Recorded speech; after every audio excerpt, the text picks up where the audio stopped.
السلام علیکم۔ حج کا تاریخی پس منظر قسط نمبر 3، حج اور دور جاہلیت کی طبقاتی تقسیم۔ جب مناسک و ترک حج میں دین و سنت ابراہیمی کی روح ختم ہو گئی تو زمانہ جاہلیت کے عربوں میں قبائلی تفاخر، خود پسندی اور تکبر و رعونت کی بنا پر سرمایہ دارانہ سوچ اور ذہنیت کا پیدا ہو جانا ایک فطری بات تھی، جس نے ان کو دو طبقوں میں تقسیم کر دیا۔ ایک طبقہ صاحب ثروت اور متمول افراد اور دوسرا غریب اور مفلوق الحال لوگوں کا تھا۔ اس طبقاتی نظام کی بنیاد پر حج کے معاملے میں ان کے درمیان یہ تفریق پیدا ہو گئی کہ ان کے سردار اور امراء حج کے لیے صرف مزدلفہ تک جاتے، جبکہ غرباء اور نادر لوگوں کے لیے مزدلفہ سے آگے میدان عرفات تک جانا ضروری و لازمی سمجھا جاتا تھا۔ اسلام نے آ کر اس تفریق اور امتیاز کو یکسر ختم کر دیا اور حج کو صحیح معنوں میں اسلامی مساوات کا عملی نمونہ بنا دیا۔ اب سنت ابراہیمی و اسماعیلی کے مطابق ہر ایک کے لیے لازم قرار پایا کہ وہ 9 ذو الحجہ کو مقام منا سے روانہ ہو کر میدان عرفات میں حاضری دے اور پھر اسی شام مزدلفہ پہنچ کر قیام کریں اور پھر منا پہنچ کر قربانی دیں۔ اس طرح حج کے ایام، جنہیں ایام تشریق سے تعبیر کیا جاتا ہے، کی ترتیب پر جو قریش مکہ نے دور جاہلیت میں ختم کر دی تھی کا احیاء ہو گیا، اور نتیجتاً طبقاتی اونچ نیچ اور عدم و مساوات کا نظام جو عربوں کے ہاں مدتوں سے رائج تھا، اسلامی تعلیمات عدل و مساوات کے باعث اپنی موت مر گیا۔ قبائلی فخر و مباحات کا خاتمہ۔ دور جاہلیت کے عربوں میں ایک قبیح رسم یہ بھی پائی جاتی تھی کہ وہ حج سے لوٹتے وقت منا میں میلہ لگا لیتے، جس میں اللہ تبارک و تعالیٰ کی عظمت و کبریائی بیان کرنے کے بجائے وہ کھل کر قبائلی فخر و مباحات کا اظہار کرتے اور اپنے قبیلے کے آباء و اجداد کے کارنامے بیان کرتے ہوئے انتہائی مبالغہ آرائی سے کام لیتے اور اپنے مد مقابل کی ہجوم میں زوردار بیان صرف کرتے۔ اسلام کے ظہور کے بعد اس قبائلی مسابقت اور باہمی محاذ آرائی کی فضا یکسر ختم ہو گئی۔ قرآن مجید برہان رشید میں اللہ رب العزت نے موعظت آمیز انداز بیان میں اس قبائلی تفاخر و بڑائی کے اظہار پر پابندی عائد کرتے ہوئے ارشاد فرمایا، فَاذْكُرُوا اللَّهَ كَذِكْرِكُمْ آبَاءَكُمْ أَوْ أَشَدَّ ذِكْرًا، پس تم اللہ تعالیٰ کو اس طرح یاد کرو جیسے اپنے آباء و اجداد کو یاد کرتے ہو، بلکہ اس سے بھی زیادہ اللہ کو یاد کرو۔ چنانچہ اسلامی تعلیمات نے حج کے ماحول میں میلے کی فضا کو بدل کر تقدس اور سنجیدگی کا عنصر پیدا کر دیا۔ نتیجتاً لوگ اپنے باپ دادا کی بڑائی اور بزرگی اور دوسروں کی ہجو اور تنقیص کے بجائے اللہ تبارک و تعالیٰ ذوالجلال والاکرام کی عظمت و کبریائی کے نغمے الاپنے لگے اور کمال خشوع و خضوع اور انہماک محویت سے مشغول عبادت ہو گئے۔ حج سے فحاشی، عریانی اور باطلی رسموں کے خاتمے کا اعلان۔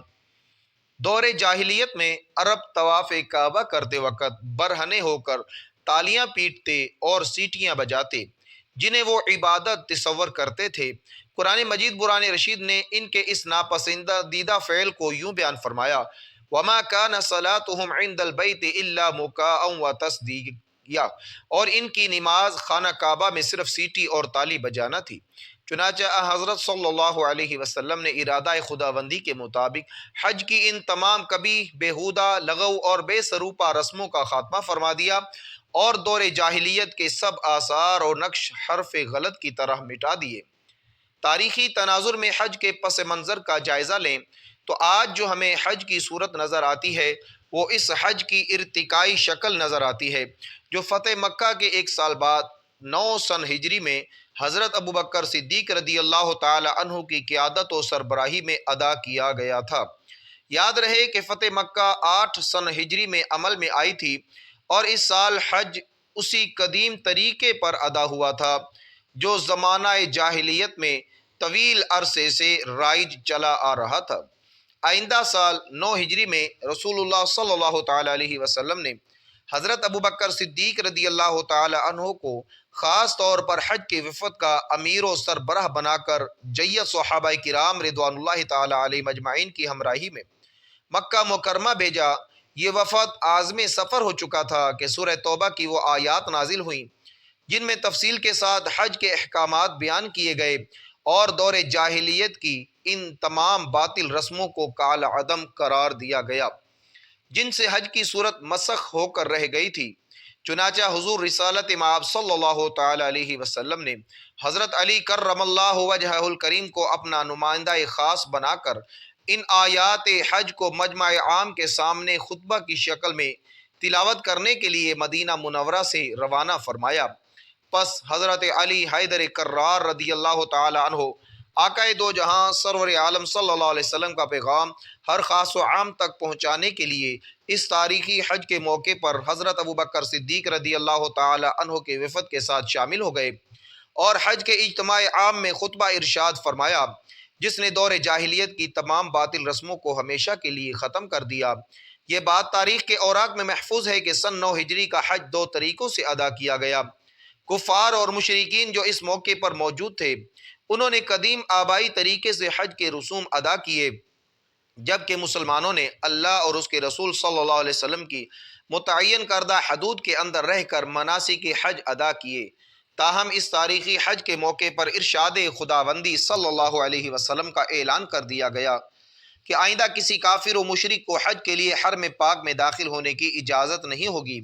چنانچہ آئندہ حج سے قبل ہی سرزمین کعبہ ہمیشہ کے لیے مشرکوں کے وجود سے پاک ہو گئی اور اس طرح تمام قدیم باطل رسموں کا بھی مناسک حج سے کوئی تعلق نہ رہا۔ خطبہ حجۃ الوداع کی اہمیت و انفرادیت۔ اگلے سال حضور سرور عالم صلی اللہ علیہ وسلم بنفس نفیس اپنے جانثاروں کی معیت میں حج کے لیے تشریف لائے اور انہوں نے ایک اجتماع عظیم کے سامنے وہ تاریخ خطبہ فرمایا جسے خطبہ حجۃ الوداع کے نام سے تعبیر کیا جاتا ہے۔ اس عظیم الشان یادگار خطبے کو بجا طور پر انسانی حقوق کی دستاویز ہیومن رائٹ چارٹر کے اندر بھی درج کیا گیا ہے۔ کہا جا سکتا ہے کہ اس خطبے کا ایک ایک لفظ فصاحت و بلاغت اور اعجاز کے اعتبار سے اپنی مثال آپ ہے۔ اس میں فخر دو عالم نور مجسم شفیع معظم صلی اللہ تعالی علیہ وسلم نے قبائلی تفاخر و عصبیت، سماجی اونچ نیچ کے باطل تصورات اور عرب و عجم کے جھوٹے امتیازات اور مادی شان و شوکت اور کبر و غرور پر مبنی طبقاتی عدم و مساوات کے غیر حقیقی نظریات کو پامال کر دیا اور حتمی طور پر اعلان فرما دیا کہ کسی عربی کو کسی عجمی پر اور کسی گورے کو کسی کالے پر کوئی فوقیت و برتری حاصل نہیں ہوگی، اور اگر کسی میں کوئی فضیلت ہے تو وہ صرف تقوی کی بنیاد پر ہے۔ اس اعلامیے یعنی ڈکلیریشن میں یہ بات کھول کر بڑی وضاحت کے ساتھ بیان کر دی گئی کہ ہر مسلمان کا خون، جان و مال اور عزت و آبرو اتنی ہی حرمت کی حامل ہے جتنا کہ یہ شہر مکہ اور یہ دن سب کے لیے ہے۔ یوں تو حضرت صلی اللہ علیہ وسلم کا یہ سارا خطبہ ہی آب زر سے لکھے جانے کے قابل ہے۔ یہاں طوالت کے خوف سے صرف 2 ارشادات نقل کیے جاتے ہیں۔ پہلا یہ کہ زمانہ جاہلیت کی تمام رسمیں میرے قدموں کے نیچے رون دی گئیں۔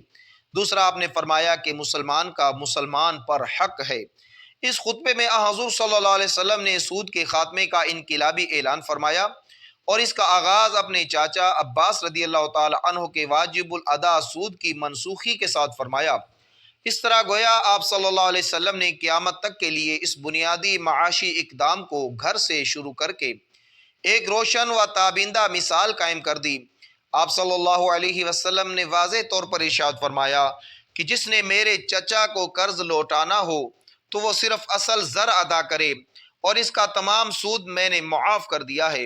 حق یہ ہے کہ حضرت صلی اللہ علیہ وسلم کی ہماگیر انقلابی تعلیمات نے سیاسیات، اخلاقیات، معاشیات، غرض کے زندگی کے ہر شعبے اور ہر گوشے پر گہرے اور دورس اثرات مرتب کیے ہیں، اور آج 14 صدیاں گزر جانے کے باوجود بھی آپ میں اللہ کے فرامین سے عدل و مساوات کے ایسے ضوابط و قانون مستنبت ہوتے ہیں جو انسانی حقوق کی مکمل ضمانت فراہم کرتے ہیں اور جن کی بنیاد پر باہمی جنگ و جدل، نفرت اور استحصال سے پاک انسانی معاشرہ وجود میں لایا جا سکتا ہے۔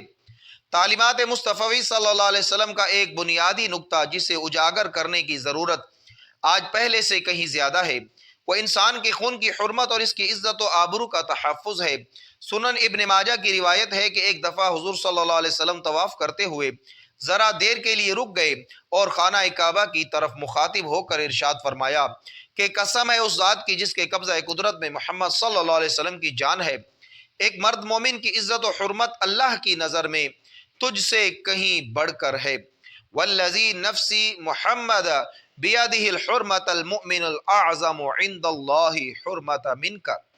صوفی شاعر مولانا روم نے اسی نکتے کی وضاحت میں کیا خوب فرمایا۔ مولانا روم کہتے ہیں آہ دل بدست آور کے حج اکبر است، از ہزاراں کعبہ یک دل بہتر است۔ صد افسوس کہ آج ہم تعلیمات محمدی صلی اللہ علیہ وسلم کی روح سے یکسر بیگانہ ہو چکے ہیں۔ ہماری زندگی میں کتنے تضاد پایا جاتا ہے کہ ایک طرف ہم کعبہ کی طرف منہ کر کے تعظیم و احترام کے خیال سے تھوکتے بھی نہیں، لیکن دوسری طرف ہم مسلمانوں کی عزت و آبرو اور جان و مال سے کھیلنے سے بھی دریغ نہیں کرتے۔ آئیے ہم اپنے گریبانوں میں جھانک کر سوچیں کہ ہمارا طرز عمل منافقت کا آئینہ دار تو نہیں ہے۔ یہ ہم سب کے لیے ایک سبق ہے۔ Dear viewers from around the world, Islam is a religion of peace, mercy and kindness.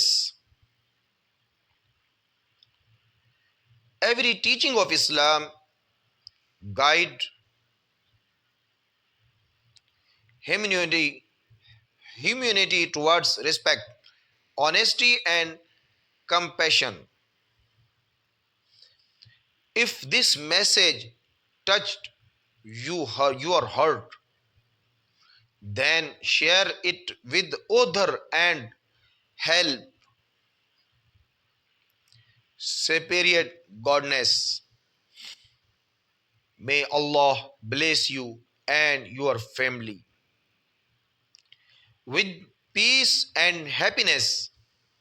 Don't forget the subscribe for more powerful Islamic reminding.